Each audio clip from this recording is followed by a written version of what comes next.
नमस्कार। आमतौर पर समझा जाता है कि हठ योग का मतलब शरीर को तड़पाना, सुखाना, गला देना, परेशान करना या एक टांग पर हिमालय पर खड़े रहना और सालों साल वैसे ही रहना जब तक भगवान आगे दर्शन ना दें। बड़ी कठिन और घनघोर जिद करके भगवान की प्राप्ति करना एक तरीके से। ऐसा बिल्कुल नहीं है, ये बिल्कुल गलत चीज है। हठ योग इससे बिल्कुल विपरीत है। ऐसा आप और हम इसलिए मानते आए हैं क्योंकि टीवी में, सीरियल्स में हमने यही देखा है कि हठ योग मतलब यही सब कुछ जो मैंने बताया। शायद हो सकता है इसके दो कारण हो सकते हैं, या तो उन्हें टीवी में दिखाना पड़ता है, ड्रामाटाइज करना पड़ता है, तभी थोड़ा मजा आता है देखने में, या फिर हठ का मतलब एक मतलब हठ का जिद करना भी होता है, तो हो सकता है ये कारण हो। मगर ऐसा बिल्कुल नहीं है। हठ योग आप, मैं, हर कोई अपने घर पर रहकर कर सकता है और सबके लिए बराबर लाभदायक है। चलिए मैं आपको मतलब समझाता हूं हठ योग का। वीडियो शुरू करते हैं।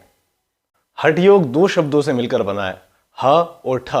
ह और ठ जब मिलते हैं तो हठ योग सिद्ध होता है। अब ह और ठ क्या है?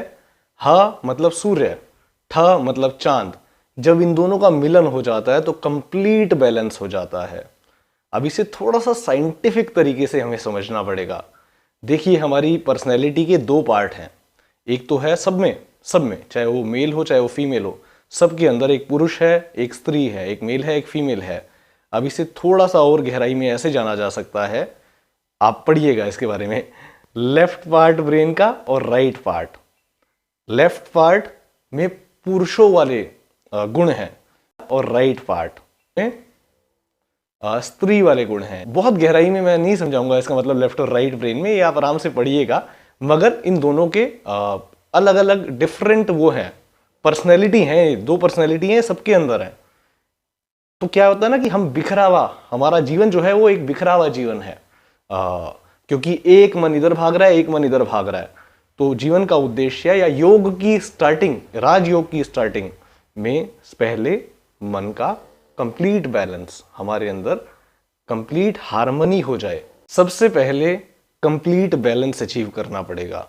देखिए, कुछ भी हो, इसे बिल्कुल आसान भाषा में समझें तो एक घर में अगर माँ बाप के बीच में हार्मनी नहीं होगी तो वहाँ सुख शांति कभी हो ही नहीं सकता, तरक्की कभी नहीं हो सकती, उन्नति कभी नहीं हो सकती।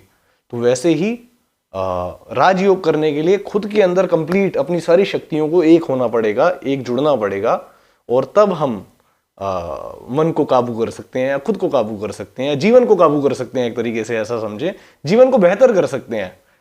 अभी के टाइम पे जितनी भी हम प्रैक्टिस करते हैं, जितनी भी प्रैक्टिस करते हैं, वो हठ योग ट्रेडिशन से ही आ रही हैं। जैसे भी हम, चाहे वो बाबा रामदेव जी की आप वीडियो देखिए या किसी की भी वीडियो देख लीजिए, आसन हो, प्राणायाम हो, मुद्रा हो, षटकर्म हो, सारी प्रैक्टिस, या मिताहार हो, डाइट का सही वो, तो वो सारी ही हठ योग से आ रही हैं। हठ योग के जो मुख्य ग्रंथ हैं वो हठ योग प्रदीपिका या हठ प्रदीपिका जिसे बोल लें, स्वात्माराम, महर्षि स्वात्माराम ने लिखी थी। पहला वहां से आता है। फिर घेरंड संहिता, गोरक्ष संहिता, शिव संहिता, हठ रत्नावली, ये सारी मुख्य किताबें हैं जिससे आप हठ योग के बारे में जान सकते हैं, हठ योग सीख सकते हैं। तो हठ योग बैलेंस करना, शरीर को तड़पाना नहीं, कोई भी कर सकता है। आप जरूर कीजिए, एक अच्छे टीचर के पास सीखिए और अपने जीवन को, जीवन में उन्नति कीजिए, आगे बढ़िए। आपसे दोबारा मुलाकात होगी नई वीडियो के साथ। नमस्कार।